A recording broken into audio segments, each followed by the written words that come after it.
प्रिय किसान भाइयों, अन्नदाताओं, आपके खेत में इस समय धान की फसल खड़ी होगी और अब कुछ ही दिनों में उसमें रेणा आ जाएगा, बालियां निकलने को होंगी।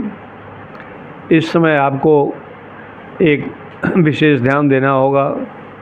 इसी समय धान में के बालियों में आभासी कंडवा रोग, जिसे फॉल्स स्पॉट ऑफ पैडी कहते हैं, ये बीमारी लगती है। आज से 4 साल पहले ये बीमारी महामारी के रूप में अपने जनपद में लगी हुई थी। इस वजह से मैं आपको पुनः सावधान करने के लिए ये वीडियो बना रहा हूँ। इस बीमारी की पहचान तो बहुत आसान है। बालियाँ जब निकलती हैं तो पहले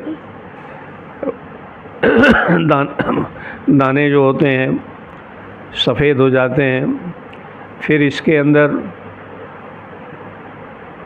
एक स्पोर बाल बनता है, एक कड़ी सी रचना बनती है जो प्रारंभ में सफ़ेद होती है और छोटी होती है, और टूण के अंदर यानी जो भूसी होती है धान की, उसके अंदर वो छिपा होता है। धीरे धीरे बढ़ता रहता है, अब काफ़ी बढ़ के बाहर निकल आता है। प्रारंभ में ये पीले रंग का दिखाई पड़ता है, बाद में ये हरे रंग का होता है और अंततः काले रंग का हो जाता है। किसान भाइयों, इल्ली के फटने के बाद पीले रंग का बीजाणु बाहर आ जाते हैं और स्वस्थ बालियों पर हवा के द्वारा पहुंचाए जाते हैं। किसान भाइयों, यदि आप खेत में जाएं तो ध्यान रखें कि इन बालियों को हाथ से न छुएं। यदि आपके हाथ में ये स्पोर लग जाएंगे तो आपके द्वारा भी ये दूसरे पौधों तक पहुंच जाते हैं। किसान भाइयों, यदि बाली निकलते समय अधिक वर्षा होगी, खेत में नमी ज़्यादा होगी तो ये बीमारी ज़्यादा लगती है। यदि बाली निकलते समय 90% से अधिक आर्द्रता है, 25 से 35 डिग्री सेंटीग्रेड तापक्रम है, तो ये बीमारी महामारी के रूप में लगती है। किसान भाइयों, बहुत से किसान भाई जब बालियां निकलनी होती हैं तो नाइट्रोजन डाल देते हैं कि जल्दी से बाली निकल जाएगी, लेकिन आपको मैं सलाह देता हूँ कि बाली निकलते समय आप खेत में खाद न डालें, क्योंकि नाइट्रोजन के अधिक होने से ये बीमारी ज़्यादा तेज़ी से बढ़ती है। इसलिए उस समय कम से कम आप नाइट्रोजन वाली खाद बिल्कुल ही न छिड़कें।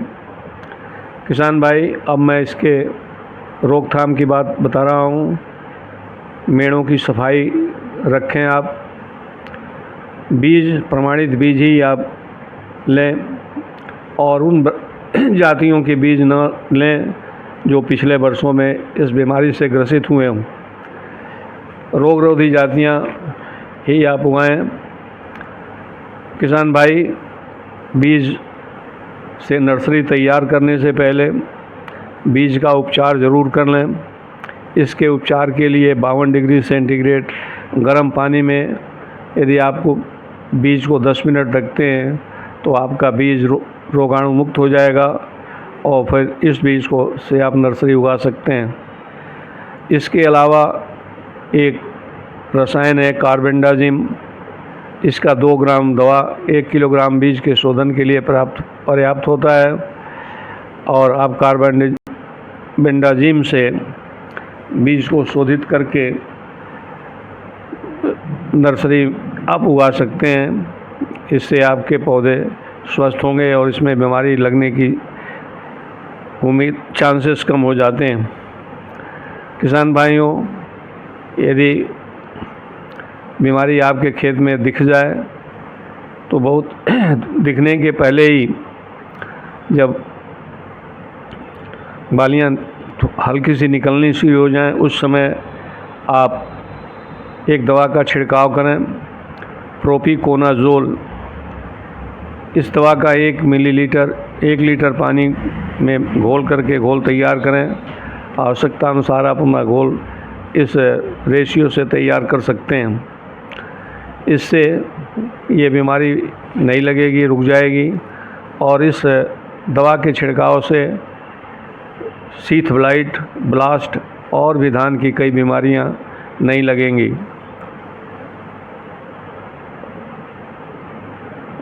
उम्मीद करता हूं कि आपको ये छोटा वीडियो बहुत अच्छा लगा होगा।